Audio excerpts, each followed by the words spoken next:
माया और अविद्या का प्रभाव। दैर्वी ह्येषा गुणमयी मम माया दुरत्यया मामेव ये प्रपद्यन्ते मायामेता तरन्ति ते अश माया, अर्थात यह माया है। माया माने जिससे परमात्मा संसार के रूप में दिखने लगता है। मीयते जगत अनन है तो परमात्मा, परंतु परमात्मा नहीं दिखता, जगत दिखने लगता है, इसका नाम माया है। मार्कंडेय जी के सामने भगवान प्रकट हुए, उनसे भगवान बोले वर मांगो। मार्कंडेय जी ने कहा प्रभु आपको तो देख लिया, अब क्या मांगे।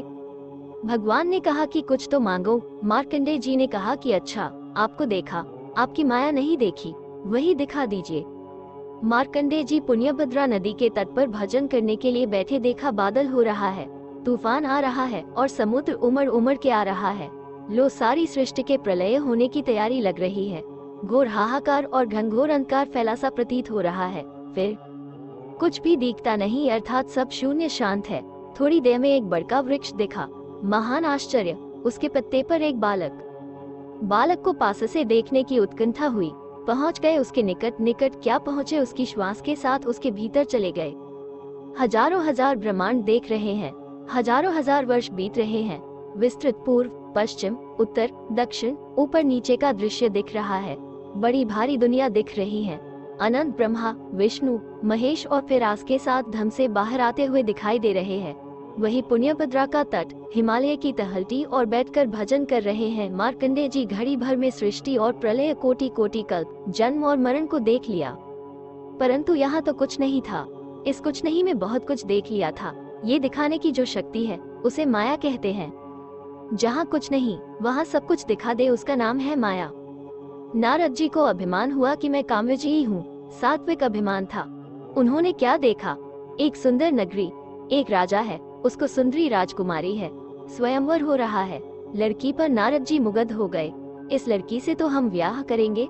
सुंदर रूप मांग कर आए तो मिल गया बंदर का रूप। अंत में कुछ नहीं, न नगर न राजा न राजकुमारी, कुछ भी नहीं। इसी का नाम है माया। एक पुनर्जन्मोपाख्यान है श्रीमद् भागवत में। पुनर्जन ने देखा लाखों वर्ष, अनंत वंश विस्तार, एक नहीं कई जन्म। वो सब क्या था, अविज्ञात सखा का ईश्वर से बिछुड़ जाने का परिणाम। हो कुछ नहीं मालूम पड़े सब कुछ, इसी को कहते हैं माया।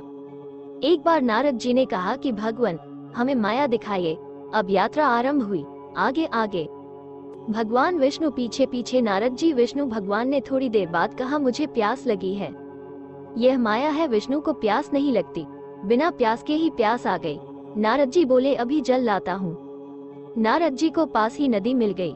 नदी के सौंदर्य ने उन्हें आकर्षित किया। उतर पड़े स्नान करने। स्नान करके बाहर आए, नारद से हो गए नारदी राजकुमार मिल गया। ब्याह हो गया, बच्चे कच्चे हो गए, पति मर गया, नारदी रो रही है। विष्णु भगवान आ गए। अरे नारद तुम पानी लेने गए थे, कहाँ चले गए।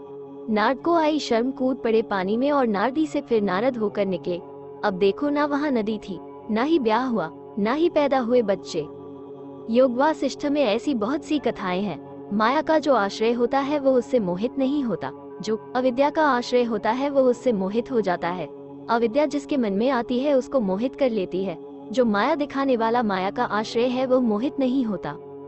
माया देखने वाला मोहित होता है, अविद्या रखने वाला मोहित होता है। यह अविद्या और माया का भेद है।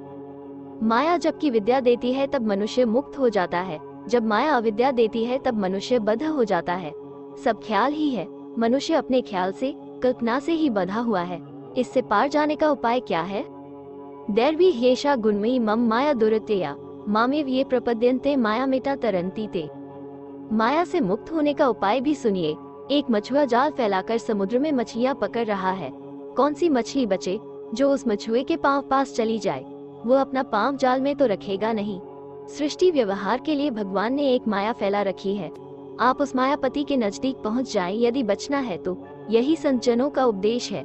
मायापति की शरण में आके कोई माया आप पर मायाफांस नहीं लगाएगी, और इस भवसागर से बचने के लिए मायापति श्रीहरि की शरण तो लेनी ही पड़ेगी।